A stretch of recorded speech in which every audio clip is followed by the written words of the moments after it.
성령 충만하시고 승리하십시오. 예. 설교를 시작하면서 도전되는 질문 하나를 전달해 드리고 시작하겠습니다. 사람이 이 땅에서 기죽지 않고 살려면 여러분들 생각에는 무엇이 있으면 기죽지 않고 살 수 있다고 생각이 되십니까? 라는 질문을 써놓고 이제 묵상을 했어요. 묵상을 하니까 어린 시절에 있었던 기억이 하나 떠오르더라고요. 뭐냐면은 저희 집은 생각 외로 굉장히 가난한 집에 살았습니다. 그래가지고 생일 파티라는 거를 어린 시절에는 해본 기억이 없어요. 그러니까 우리 집에서 생일 파티를 해본 적이 없기 때문에 친구들을 초청한 일이 없어요. 그러니까 이게 또 다 품팔이 아니겠습니까? 제가 부르면 또 누가 불러주고 그런 거 아니겠어요. 그러니까 제가 부른 적이 없으니까 저를 불러준 사람도요 없었지 당연히. 그러던 어느 날 친구 하나가 자기 생일이라고 저를 초대를 처음으로 했어요. 그래가지고 처음에는 갈까 말까 고민을 굉장히 많이 했죠. 근데 이제 워낙 친한 친구이다 보니까 가야겠다 해가지고 이제 가기로 하고, 저 이제 할머니랑 살았으니까 할머니 제가 친구가 생일 초대를 했는데 가야겠습니다 했죠. 그랬더니 이제 그리고 나서 해야 될 말이 다음 대사가 있잖아요. 뭔지 모르시나요? 다음 대사가 있어요. 근데 그 대사를 못 하겠는 거예요. 집안 형편을 아니까. 근데 가만히 있으니까 할머니가 이렇게 이제 옛날 할머니들은 이렇게 치마 속에 막 이렇게 있잖아요. 거기서 제가 태어나서 모든 돈은 빨간색인 줄만 알았어요. 근데 처음으로 녹색이라는 돈이 있는 걸 알았다. 그걸 꺼내주시면서 이걸 가지고 가라는 거예요. 그러면서 하신 말씀이 기억이 났어요. 그때 할머니가 하신 말씀이 뭐냐면은 남자는 주머니에 돈이 있어야 기적조하는 거야. 그 말씀을 하시는 거예요. 뭐 그 말을 어렸을 때는 뭐 다 해석을 하지는 못했지만 뭐 누구나 생각할 수 있는 거 있어요. 저 돈을 가지고 친구에게 선물을 사서 주면 그 친구가요 좋아할 것이고, 너도 그 친구가 좋아하면 기죽지 않을 것이고, 뭐 이런 의미가 담겨 있을 거라고 생각이 되더라고요. 여러분도 어떻게 생각하십니까? 우리가 누군가에게 뭐를 줘야 될 때 뭐를 주면 그 사람들이 좋아할까요? 그래서 진짜로 좋은 건 뭘까요? 그리고 여러분들이 내가 이거를 주면 내 자존감이 무너지지 않고 내가 정말 복된 사람이라는 걸 뭘로 알 수 있을까요? 뭐를 주면 그걸 할 수 있을까요? 이런 생각이 이제 도전되는 질문입니다. 그런 의문을 갖고 오늘 본문을 좀 시작해 볼까 합니다. 오늘 본문은 뭐 다 아시는 거예요. 오병이어입니다. 물고기 2마리와 보리떡 5개를 5,000명 먹이시고 12강들이 남긴 이 이야기는 너무 유명한 이야기여서, 얼마나 유명한 이야기냐면 흔히 사복음이라 그러거든요. 마태복음, 마가복음, 누가복음, 요한복음 해가지고 사복음인데, 이 사복음 안에 예수님이 하신 기적이 다 들어있는 거, 요 오병이어예요. 딱 이거 하나만 마태도 있고 마가도 있고 누가에도 있고 요한복음에도 있어요. 그러니 제자들의 기억에 예수님이 하셨던 수많은 기적들이 있잖아요. 무리를 걸으시고 죽은 자를 살리시고 그런 많은 기적들이 있는데도 불구하고 모든 제자들이 봤을 때 제일 중요한 기적이 뭐였다는 거예요? 오병이어였다. 어떤 내용이 들어있길래 모든 제자들이 이 오병이어의 기적을 가장 중요한 기적이라고 생각을 했을까? 그리고 마태는 그 기적의 무엇을 가지고 우리에게 전달해주고 싶어 하는가 라는 관점에서 이 말씀을 좀 봐야 됩니다. 이걸 보려면은 우선 배경 지식이 좀 있어야 돼요. 그래서 지난주에 좀 장황하게 역사 이야기를 좀 길게 끌고 온 것은 이번 주 설교를 위하였습니다. 내용은 이제 지난주 한번 들으셨으니까 내용은 이렇습니다. 당시 이스라엘, 예수님 당시 이스라엘은 나라가 3개로 나눠져서 3명의 왕이 있었어요. 그 중에 한 왕이 누구냐면 헤롯 안티파스라고 하는 왕이 있었는데, 이 왕은 실력은 별로 없는데 야망이요 굉장히 컸어요. 그래서 아버지가 이 3개를 다 하나로 합쳐서 다스리고 있었기 때문에, 아버지 죽고 나서 3개로 나눠진 거거든요. 그래서 내 때에 이거를 아버지가 차지하고 있던 3 나라를 다 자기가 차지했으면 좋겠다라고 하는 야망이 있었는데, 그 야망의 결정적인 방해꾼이 하나가 있었어요. 그게 누구냐면 자기 배다른 동생 빌립이었어요. 근데 이 빌립이 만만치가 않은 거예요. 실력이 너무 좋아가지고 로마에서도 이 사람이면 이 가나안을 다 통치할 수 있겠다라고 생각을 했고, 당시 이스라엘 백성도 헤롯보다는 빌립을 더 좋아했어요. 그러니 뭐 로마도 백성들도 다 빌립 쪽으로 붙으니까 이 헤롯은 점점점 뒤로 쪼그라드는 생각이 됐단 말입니다. 그래서 헤롯은 이걸 좀 뒤집고 싶었어요. 내가 주도해야지. 그런 마음이 있어가지고 방법을 찾아낸 방법이 뭐냐면, 자기의 배다른 형 중에 아리스토블루라고 하는 사람이 있었는데, 이 사람이 아버지에게 미움을 사가지고 죽었단 말이에요. 그래서 아버지에게 미움을 받아서 죽었긴 하지만 그럼에도 불구하고 이 가문이 제일 세요. 헤롯 대왕이라고 불리는 그 가문에서 제일 센 사람이 아리스토블루였단 말이죠. 그래서 그 집에 딸이 하나가 있는데, 헤로디아라는 딸이 있는데, 이 헤로디아랑 내가 결혼을 하면 저 아리스토블루의 정치적인 세력이 다 내 편이 될 것이고, 이런 생각을 가진 거예요. 그럼 내가 헤롯 동생 빌립을 내가 이길 수 있겠다라고 생각했는데, 문제가 하나가 있었으니, 그 문제가 뭐였냐면, 이 헤로디아는 결혼한 여자라. 그것도 누구랑 결혼했냐면, 자기의 배다른 동생 중에 하나 빌립이라고 하는, 헤롯 빌립이라는 왕이 또 하나 있는데, 그 이제 농부예요. 아버지에게 인정을 못 받아가지고 왕족으로 살지 못하고 그냥 논사나 짓는 그런 사람으로 쫓겨난 사람이거든요. 그 집에 시집 가서 살고 있었으니까. 거기 있는 동생이 남편인 거예요. 그래서 남편이 있음에도 불구하고 이 헤롯 안티파스는 내가 저 헤로디아랑 결혼을 해. 그래야 그 세력을 얻고 빌립을 한번 엎을 수 있겠다 생각을 했고, 그 헤로디아도 내가 비록 지금 아버지가 죽어가지고 이 농부의 딸로 살고 있는데 이렇게 살아서는 안 되겠다. 내가 다시 중앙에 진출해야지 하려면은 이 농부 남편보다는요 왕 남편이 나은 거예요. 그래서 둘이 정치적인 이익이 맞아가지고 결심을 합니다. 헤롯은 자기 왕비를 쫓아내고, 그리고 이 헤로디아는 자기 남편을 버리고 와가지고 둘이 결혼을 한 거예요. 근데 이 결혼을 극렬하게 반대한 사람이 하나가 있었다 이겁니다. 그게 누구예요? 세례 요한이었다. 세례 요한이 막 백성들에게 이 헤롯 나쁜 왕이라고 막 손가락질하고 그러니까, 이 헤롯이 저 세례 요한을 그대로 방치했다가는 내 정권이 위험하겠다 생각이 돼가지고 세례 요한을 잡아다가 감옥에 가뒀단 말이에요. 근데 감옥에 가둔 것만으로는 문제가 해결될 것 같지 않은 거예요. 끊임없이 세례 요한의 메시지가 밖으로 나가니까. 그래서 세례 요한을 죽이기 위해서 헤롯은 굉장히 치밀한 계획과 또 열심히 준비를 해가지고 세례 요한을 죽입니다. 그리고 이제 헤롯은 이제 끝났다, 이제 나를 비난할 사람은 없다 라고 마음을 놓고 있던 그 차에 아주 유명한 분이 하나가 등장했으니, 그게 누구라고요?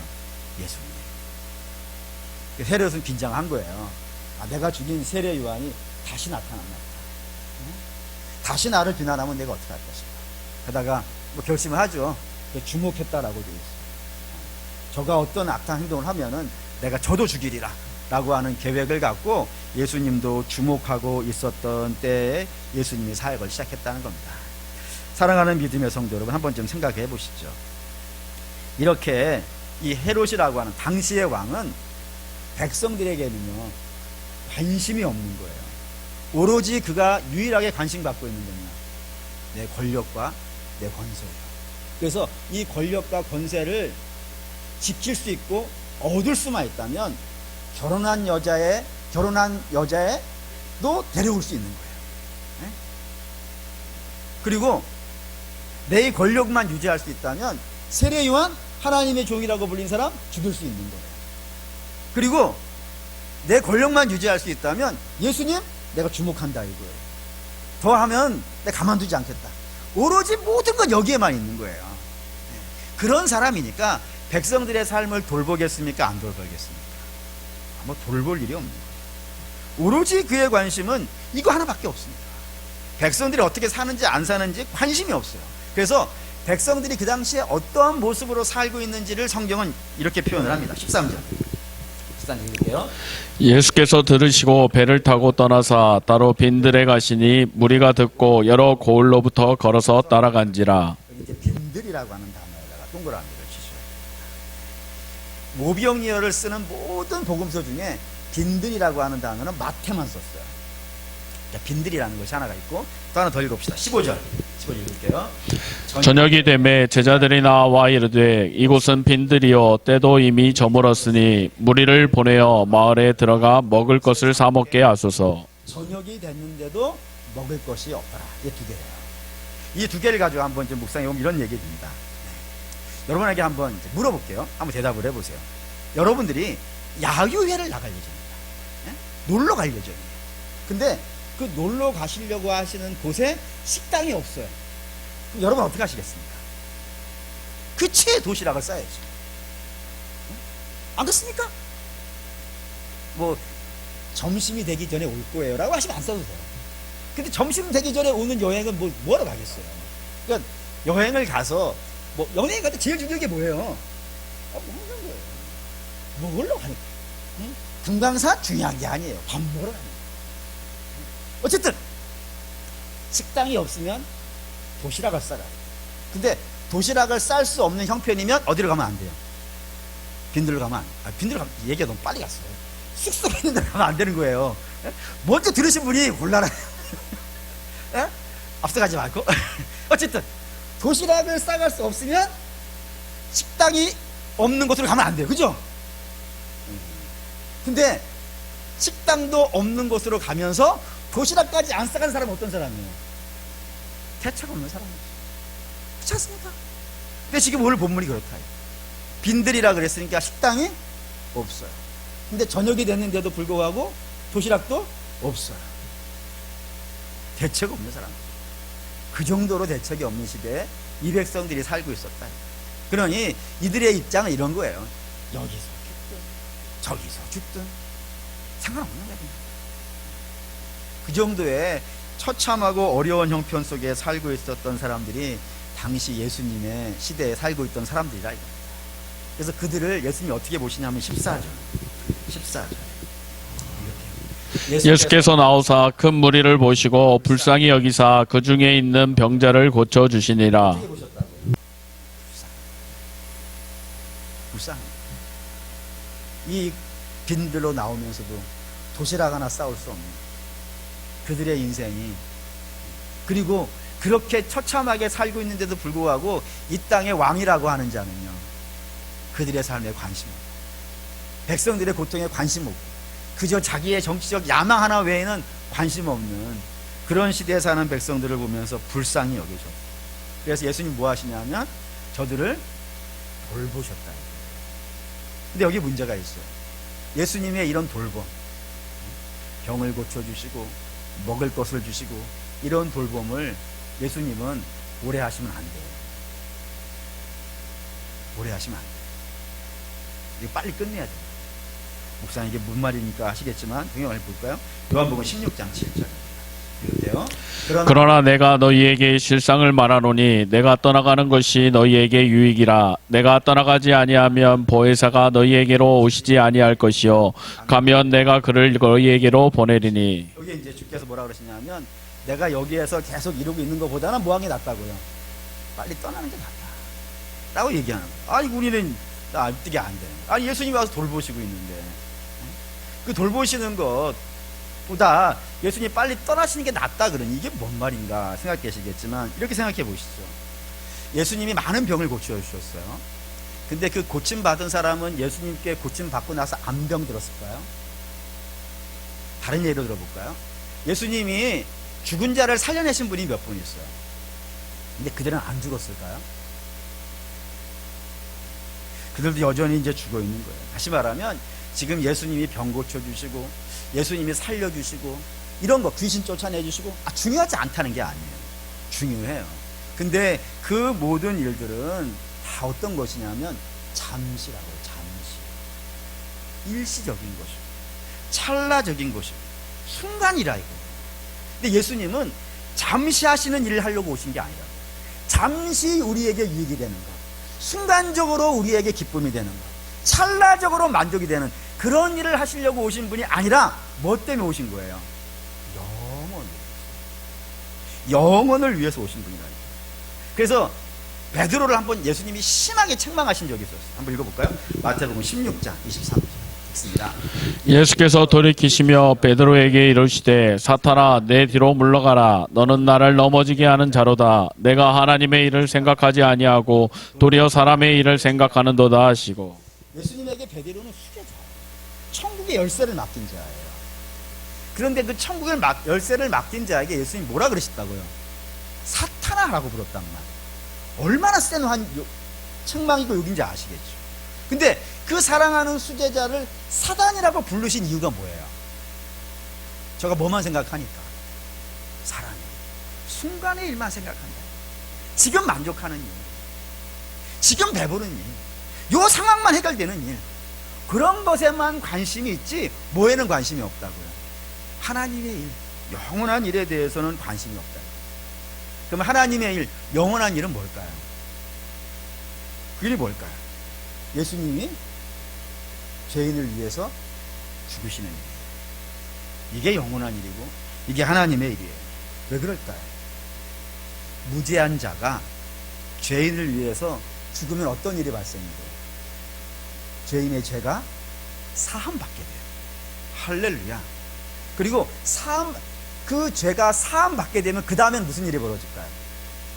성령이 임해요. 그러니까 성령이 우리에게 임해야 되는데 성령이 임하려면 뭐 문제 해결이 돼야 되는 거예요? 죄 문제 해결이 돼야 돼요.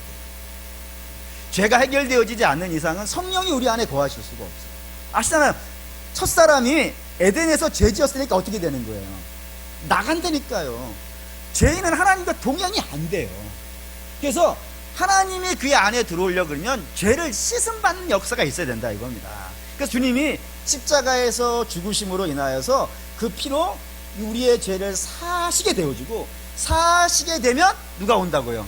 성령께서 우리 안에 오게 되시고 성령이 우리 안에 와 계시면 우리는 뭐가 되는 거예요? 하나님의 성전이 되어지고요. 하나님의 성전이 되면요 이 영생을 사는 사람입니다. 이게 하나님의 일이라 이거예요. 이게 더 중요한 일이에요. 잠시 잠깐 그럼 왜 안 중요하겠어요? 중요해요. 잠시 먹는 것 그거 중요한 것이고 잠시 건강하고 다 중요한 일이에요. 근데 그것보다는요 이 죄사함 받아가지고 성령이 임하시고 우리가 하나님의 성전으로 거듭나게 되어주고 하나님의 성전이 되어서 영생을 사는 것이요 더 중요한 문제라 이거예요. 그래 이 더 중요한 문제를 위해서 당신은 죽어야 되는데 왜 너는 사람의 일만 생각하는가? 라고 하면서 이 베드로를 책망하신 이야기가 여기 있다 이겁니다. 그래서 이제 예수님은 죽으셔야 되는데 여기에서 예수님의 고민이 하나가 생기는 거예요. 뭐냐면 지금 당신이 여기 있을 때는 이 불쌍한 사람들을 누가 도와줄 수 있는 거예요? 당신이 하실 수 있잖아요. 근데 당신이 죽어서 이 땅에서 떠나시게 되어지면 이들의 연약함과 이들의 외로움을 누가 도와줘야 되는 거예요? 그래서 이제 예수님이 답을 하십니다. 16절 읽을게요. 예수께서 이르시되 갈 것 없다 너희가 먹을 것을 주라. 저 고통받는 자들에게 너희가 먹을 것을 주라. 너희가 좀 답을 주라 라고 얘기하시는 거예요. 여기서 너희는 누굴까요? 네, 제자들입니다. 오늘 우리식으로 말하면 예수 믿는 자들이에요. 그 예수 믿는 자들이 이 땅에 고통받는 자들에게 헤매는 자들에게 너희가 저들의 답을 주고 저들에게 먹을 것을 주고 너희가 저들을 돌봐줘라 라고 얘기하시는 거예요. 근데 그렇게 얘기하니까 예수님의 제자들이 답을 이렇게 했어요. 17절로 답했어요. 17절 읽겠습니다. 제자들이 이르되 여기 우리에게 있는 것은 떡 5개와 물고기 2마리뿐이니이다. 이제 오병이어가 등장했다. 이제 이 말을 여러분들이 잘 이해하셔야 되는데 오병이어라는 뜻은 내가 가진 것이 어떻다고요? 형편없다라는 걸 의미한다. 왜 그러냐면 두 가지 이유 때문입니다. 첫째는 유대인들은 보리떡이 여기 보리떡인데 보리떡이 주식이 아닙니다. 저들의 주식은요 밀입니다. 밀을 먹고 사는 사람, 빵을 만들어서 먹고 사는 사람, 밀이 주식인데 보리를 먹어야 될 때가 있어요. 그때가 언제냐면은 3월부터 5월까지입니다. 옛날 어르신들 같으면 이 3월과 5월 딱 얘기 나오면 여기가 뭔지 아시겠죠? 보릿고기예요. 그러니까 유대인도 5월달에 밀이 나와요. 3월달은 이 보리를 추수해서 다음 3월달까지는 먹을 것이 그 보리로 먹는 거예요. 근데 3월이 되면 그 보리가 떨어지고 그 이제 밀이 떨어지고 보리가 밀이 떨어지고 먹을 건요 보리밖에 없는 거예요. 근데 그 보리를 먹는 거예요. 보리빵을. 근데 그거를 1년 내내 먹어야 되는 사람이에요. 밀이 주식임에도 불구하고 이 보리를 매일 먹어야 되는 사람 누구겠어요? 진짜 가난한 사람. 밀을 구할 수 없는. 뿐만 아니라 이 물고기도 마찬가지입니다. 갈릴리 호수에는 제가 알고 있는 상식으로는 모두 18종류의 어류가 살아요. 그 중에 사람이 먹을 수 있는 건 3종류밖에 없습니다. 3종류. 그런데 이걸 들고 다니면서 먹을 수 있는 건 하나밖에 없대요. 나머지는 크기가 커가지고 들고 다니면서 먹을 수 있는 생선이 아니에요. 근데 하나가 있는데 그 하나가 뭐냐면 민물정어리라는 게 있답니다. 그 민물정어리를 잡아다가 작아요. 그리고 1년 내내 나와요. 그러니까 여러분 생각해 보세요. 크기도 작고 1년 내내 구할 수 있어요. 그럼 비싸겠어요? 안 비싸요? 안 비싸요. 안 비싼 거예요. 특별히 그것도 너무 작으면 버리기도 해요. 근데 그렇게 민물 정어리를 모아다가 소금을 쳐가지고 절이는, 우리식으로 말하면 젓갈 되겠죠. 그 젓갈로 만드는 동네가 있어요. 갈릴리 호수 옆에. 그게 막달라예요. 막달라 마리아 들어보셨죠? 그 막달라 지역의 마리아라는 뜻이에요. 그 막달라라고 하는 동네 이름의 뜻이 뭐냐면 생선 절이는 곳이에요. 그러니까 그 생선들을, 조그마한 생선들을 거기다 가져와가지고 절여서 우리식으로 말하면 젓갈, 김치 이렇게 해가지고 저들이 들고 다니면서 그 보리빵하고 먹는 사람이에요. 그러니 가난한 사람의 음식. 이 가난한 사람의 음식이라고 생각하기 때문에 형편없다라고 말했다. 또 하나 형편없다고 말하는 이유는 양이 형편없다 이거예요. 당연히 그러겠죠. 예수님이 앞에 제자들이 가져온 오병이어는 합치면 몇 개예요? 역시 아침 1부 예배 때는 아침이라 5 더하기 1이 7일 오래 걸렸어요, 해결하는. 근데 역시 2부 예배는 점심때가 가까워지니까 머리가 돌아가기 시작합니다. 몇 개? 7개. 7개를 가지고 몇 명이 먹어야 되는 거예요? 물론 여기 5,000명이라고 되어 있는데 5,000명이라고 해놓고 뒤에 여자 빼고 어린이 빼고 이렇게 되어 있어요. 왜 그러냐면 이스라엘 사람들이 수를 셀 때는 전쟁에 나갈 수 있는 사람만 세요. 18세부터 60세까지 남자만 세는 거예요. 전쟁에 나가니까. 전쟁에 나가는 사람만 세고 60세 이상은 전쟁에 면제되고 18세 이하도 전쟁에 면제되기 때문에 그 이상은 안 센다 이거예요. 그러니까 그 사람들 빼고, 여자들도 당연히 전쟁에 안 나가니까 빼고, 노예도 빼고. 예수님이 하신 일 중에 제일 많이 하신 일이 뭐죠? 병든 자를 고치시는 일이에요. 그럼 병든 자는 셀까요, 안 셀까요? 안 세기 때문에 전쟁에 못 나가니까. 귀신 들린 자들도 많았어요. 그 사람도 당연히 안 셌을 거예요. 또 장애를 갖고 있는 사람들도요, 안 셌어요. 그런 사람들까지 다 합치면 몇 명일까요?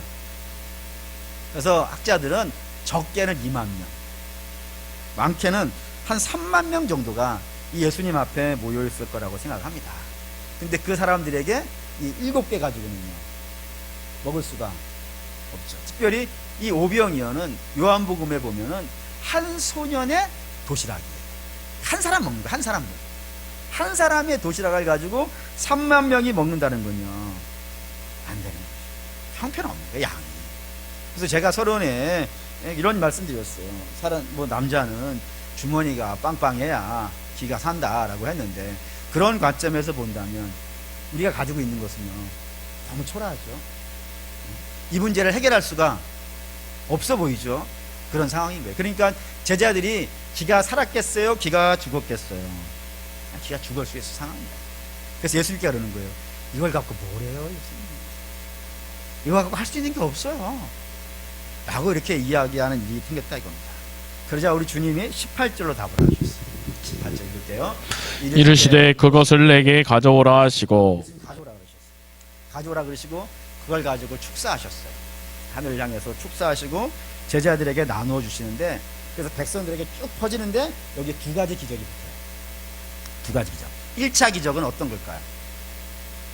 예수님에게서 제자애라고 나갈 때 기적 있는 거 아시나요?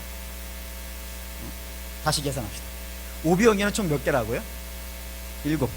예수님의 제자는 몇 명이에요? 이제 하나씩 주는 거예요. 하나씩. 이 사람만 빵 하나, 생선 하나. 그러면 몇 명만 있으면 돼요? 7명. 나머지 5명은 확실히 우리가 수학이 약하다는 걸 여기서 알 수 있어요.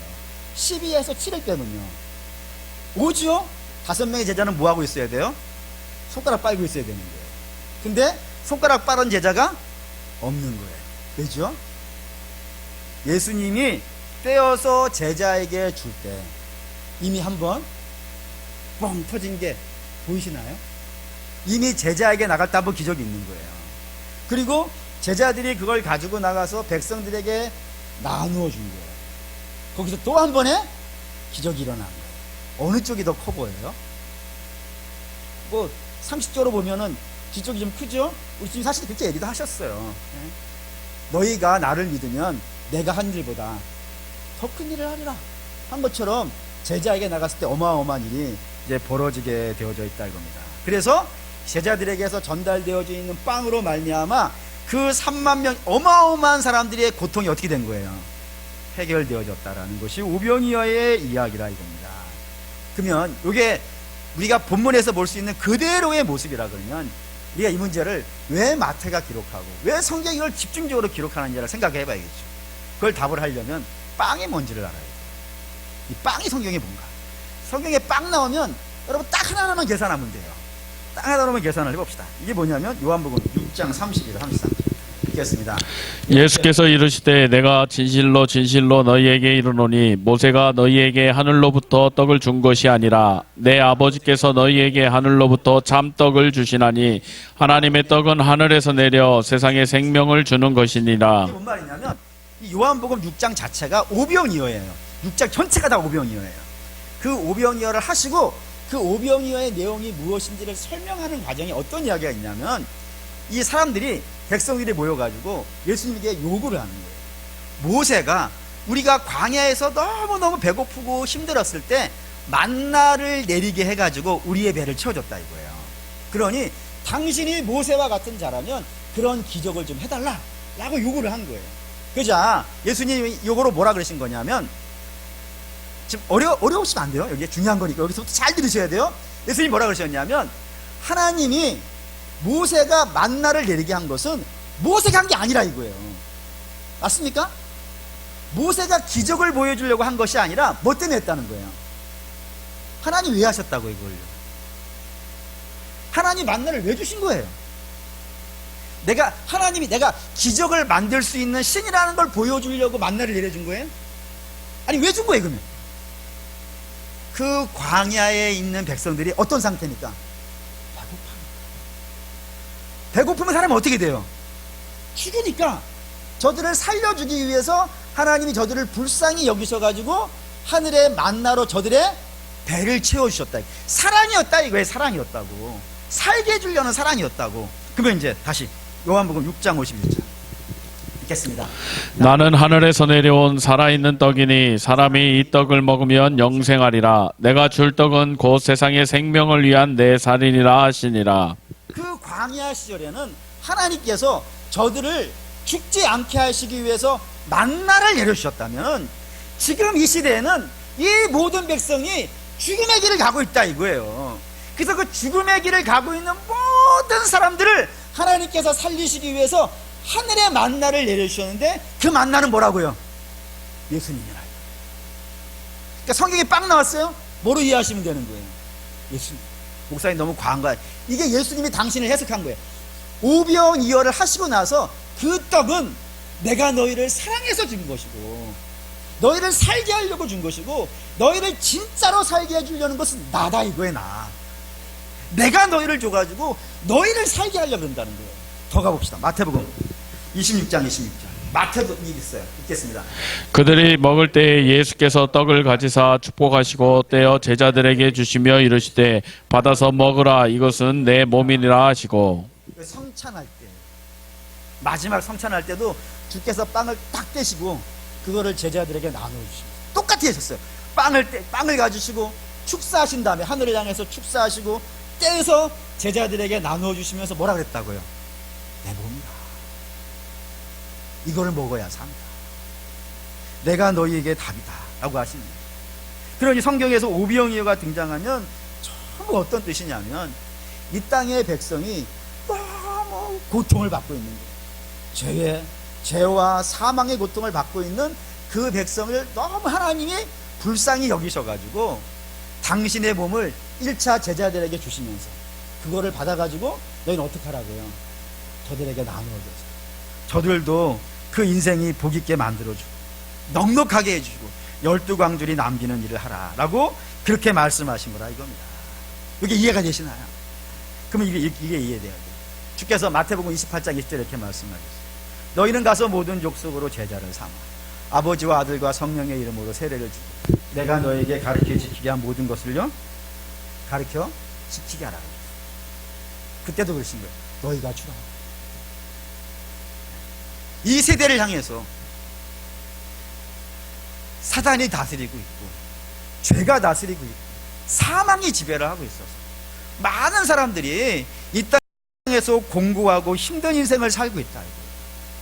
근데 그 힘들고 어려운 인생들의 답이 뭐라고요? 답이 예수라고요. 예수. 아멘이 됩니까? 그걸 주라 그러시는 거예요. 너희가 가지고 있는 것을. 그게 답이니까. 그러니까 이 세대는 자기들이 몰라서 모르고 있는 것 뿐이에요. 아니 알 수가 없지. 우리가 안전대로 해줬는데. 그러니 우리 주께서 너희가 가지고 있는 것을, 저와 여러분이 가지고 있는 게 뭐예요? 예수잖아요. 그 예수를 저들에게 주라. 그래서 저들도 살게 하라 라는 의미란 말입니다. 근데 여기 문제가 있어요. 어떤 문제가 있냐면은 우리는 예수를 갖고 있다 그러는데 많은 사람들이 내가 가지고 있는 예수를 소년이 가지고 있는 오병이어로 계산을 해요. 이걸로 뭘 할까? 이걸 뭘 할 수 있을까? 예수가 뭘 할 수 있을까? 복음이 뭐를 할 수 있을까? 복음이 저 사람을 살려낼 수 있을까? 복음이 저 사람에게 무슨 유익이 될까? 복음을 갖고 있는 내가 더 영광스러운 거예요? 아니면 돈이 많은 사람이 더 영광스러운 거예요? 벌써 시험에 드십니까?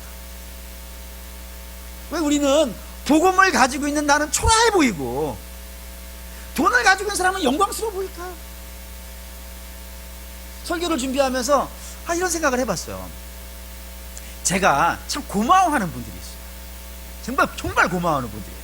뭐냐면 제가 이렇게 길을 지나가다가 성도들 중에 담배 피우시는 분이 있어요. 저거 딱 눈이 마주치면 어떻게 하는지 아십니까? 정말 고마워요. 저분이 나를 목사로 생각해요. 동네 양아치 생각하면 제가 담배 끊겠습니까? 그러니까 여러분, 제가 숨어야 돼요? 저분이 담배를 꺼내야 돼요? 계산이 안 되시죠? 어느 쪽이 꺼야 되는 거예요? 담배가 꺼져야죠. 자, 이제 얘기를 할게요. 여러분들이 모여가지고 예수 얘기를 하고 있었어요. 근데 믿지 않는 자가 왔어요. 그러면 여러분들이 예수 얘기하던 거를 끄고 저 사람의 뷰에 맞춰줘야 되는 거예요. 반대로 세상 사람들이 모여가지고 영화 얘기하고 드라마 얘기하고 옷 얘기하고 뭐 식당 어디가 맛있고 이런 얘기 막 하고 있었어요. 여러분이 딱 가면 무슨 얘기가 꺼져야 돼요?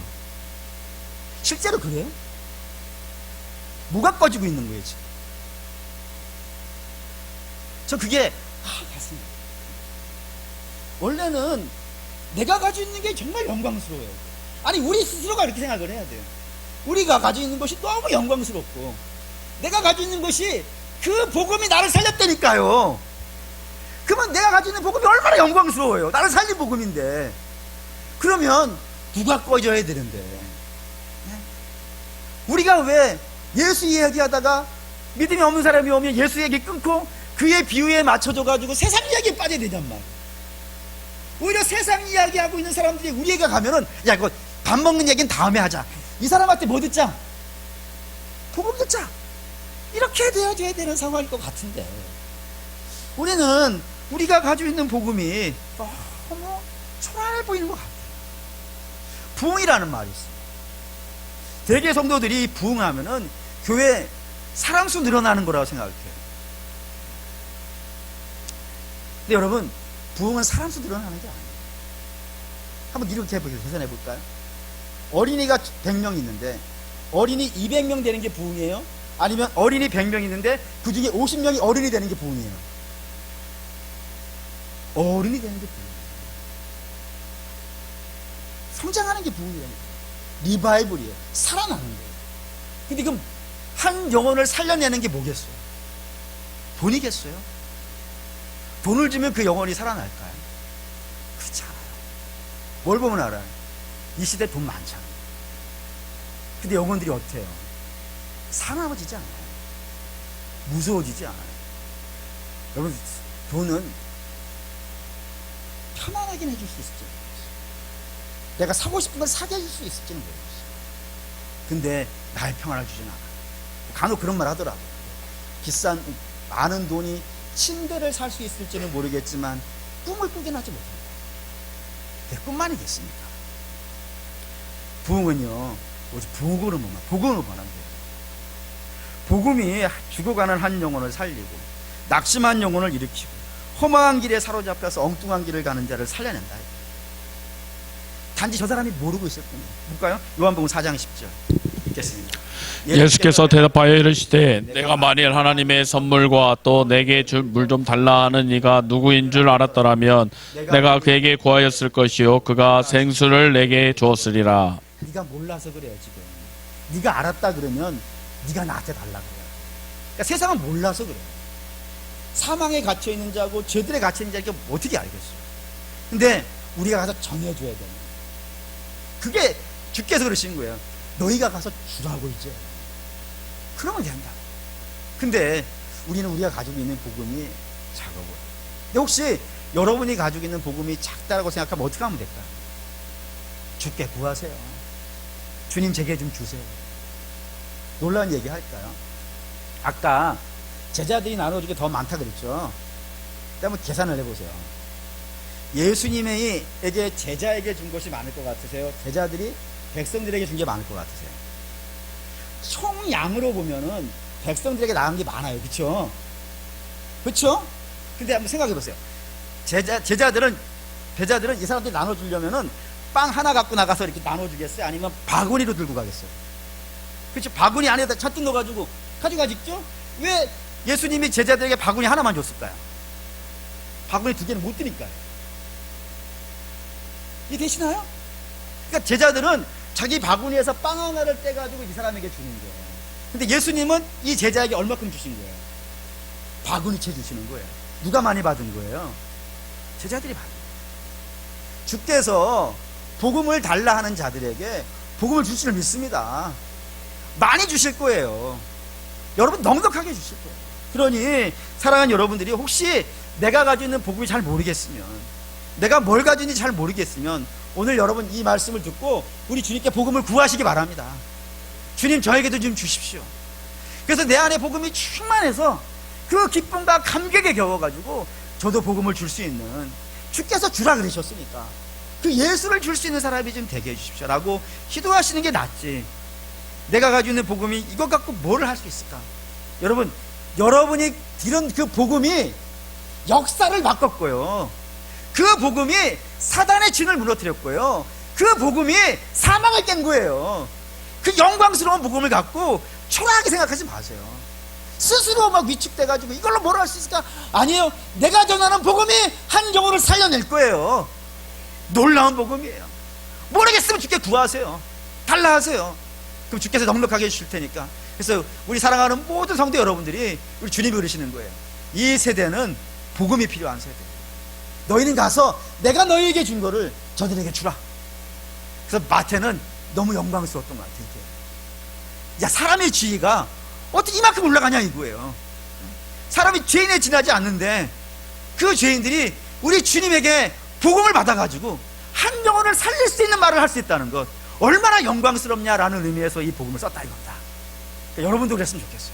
저와 여러분도 우리가 갖고 있는 것이 얼마나 영광스러운 건지 깨달을 수 있으면 좋겠고, 그것을 누군가에게 전해서 저들 또한 12광들이 남기는 역사가 있기를 주의 이름으로 축원합니다. 그래서 결단 이 찬양 갖고 왔어요. 난 원하네 그들을 주고 오기를